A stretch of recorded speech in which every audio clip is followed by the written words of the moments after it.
എല്ലാവർക്കും നമസ്കാരം. ഇന്ന് നിങ്ങളെ പരിചയപ്പെടുത്തുന്ന യോഗയുടെ പേരാണ് പ്രസാദിത പാദ സർവാംഗാസനം.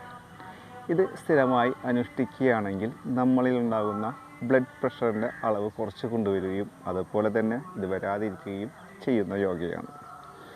നമ്മൾ ചെയ്യുന്ന ഭൂരിഭാഗം യോഗയും ബ്ലഡ് പ്രഷർ കുറച്ച് കൊണ്ടുവരുന്ന യോഗകൾ തന്നെയാണ്. ഇതിന് കുറച്ച് പ്രത്യേകത ഉള്ളതുകൊണ്ട് മാത്രം ഇത് ചെയ്യുന്നു. നോക്കാം എങ്ങനെ ചെയ്യണമെന്ന്.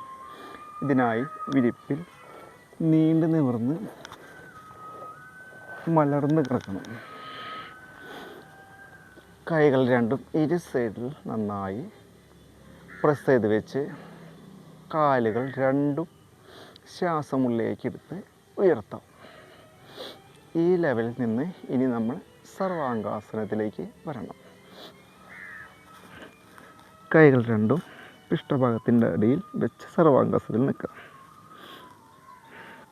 ഇനി സാവകാശം കാലുകൾ രണ്ടും ഇരു സൈഡിലേക്ക് വലിച്ചു പിടിക്കുക. ഈ അവസ്ഥയിൽ 1:2 ക്രമത്തിൽ ശ്വാസം ഉള്ളിലോട്ടും പുറത്തേക്ക് വിടുക. പറ്റാവുന്ന സമയം ഇതേ ലെവലിൽ തുടരുക.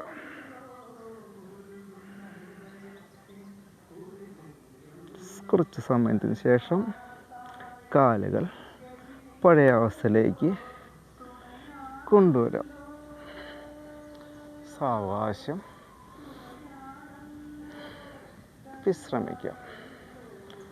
വിശ്രമം പൂർണ്ണമായാൽ ഇടത്തെ കൈ വലത്തെ ഷോൾഡറിൻ്റെ അവിടെ കുത്തി എണീക്കാം.